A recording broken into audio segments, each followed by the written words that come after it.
संघ निदेशक राजस्थान अनुसूचित जाति जनजाति वित्तीय एवं विकास सहकारी निगम लिमिटेड द्वारा मेगा शरण मेले का आयोजन बुधवार 13 मार्च को शाम 4 बजे कृषि ऑडिटोरियम बमौर गेट टोक में किया गया। मेगा शरण मेले में राष्ट्रीय निगमों, राष्ट्रीय पिछड़ा वर्ग, अनुसूचित जाति एवं सफाई कर्मचारियों के आशार्थियों को शरण स्वीकृत किया गया।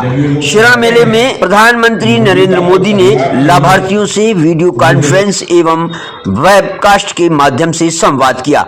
इस मौके पर टोंक सवाई माधोपुर सांसद जौनपुरिया, भाजपा जिला अध्यक्ष अजीत सिंह मेहता, जिला प्रमुख सरोज बंसल सहित कई अधिकारी मौजूद रहे। जब ये लोग कहते हैं कि मोदी का कोई परिवार नहीं है, तो मुझे सबसे पहले आपकी ही याद आती है। जिसके पास आप जैसे भाई बहन है, उसे कोई कैसे कह सकता है कि उसका कोई परिवार नहीं है।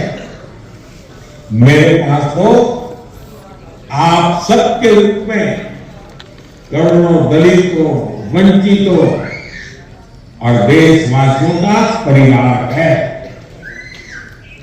मैं खुद को भाग्यशाली मानता हूं जब आप कहते हैं कि मैं हूं मोदी का परिवार।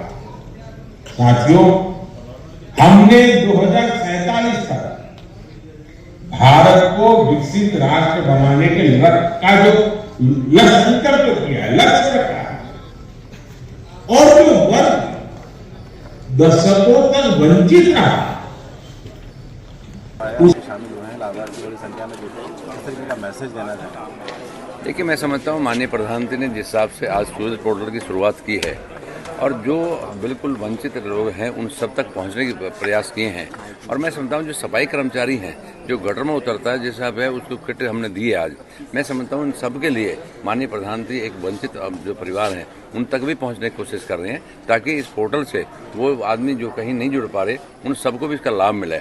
आज सभी ये है कि अभी 51 लाख का चेक हमने राज्यों के समूह में दिया। मैं समझता हूँ 10-10 हज़ार के चेक हमने बहुतों को दिए। मैं समझता हूँ माननीय प्रधानमंत्री के आशीर्वाद से आज जो आम गरीब आदमी है उसको भी सीधा लाभ मिल रहा है और वो कई योजनाओं से जुड़ता जा रहा है। तो आज देश का बदलाव आप सब जो देख रहे हो, ये सिर्फ यही है कि आज जो सोच है वो सोच ये गरीब तक पहुँचे।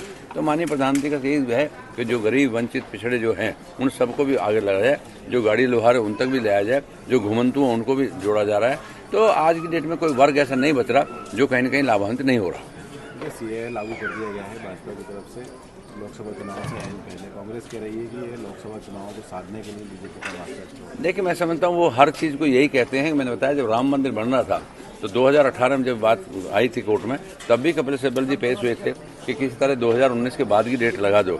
आज भी अब वही बात है, जो लोग बेचारे आज भी कोई उनको लाभ नहीं मिल पा रहा, कोई योजना का लाभ नहीं मिल पा रहा और वो बेचारे इस देश में रह रहे हैं, तो माननीय प्रधानमंत्री ने बहुत बड़ा काम किया है कि जो बेचारे उनको कोई सुविधा नहीं मिल पा रही उन सबको उसका लाभ मिलेगा योजना का, और वो इस देश के नागरिक बनेंगे।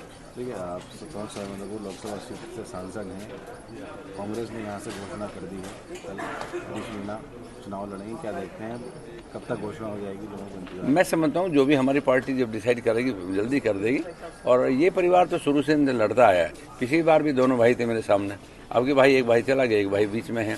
अब जो भी आएगा सामने आएगा तो पता लगेगा। तो ये तो चुनाव है, चुनाव की दृष्टि से देखा जाएगा। कंफर्म माना जाए आप ही लड़ोगे? नहीं, मैं ये नहीं कह रहा कंफर्म माना जाए, मैं तो ये कह रहा हूँ जो भी लड़ेगा भारतीय जनता पार्टी जो भी कैंडिडेट आएगा उसके सामने कैंडिडेट आ गया। अब पिछली बार ये दोनों भाई थे मेरे सामने, तो अब जो भी आएगा सामने जिम्मेदारी देगी तो कैसे तैयार है स्टिक लगाने के लिए? मैं समझता हूँ तैयार मैं तो हुई हूँ, मैं और भी बहुत तैयारी तो हर हमेशा होती है। तो ये तो पार्टी जब मौका देगी तो मैं मैदान में ही हूँ, अभी ऐसा नहीं हूँ बाहर ही, तो मैदान में फील्ड में काम कर ही रहा हूँ। ठीक है, धन्यवाद सर।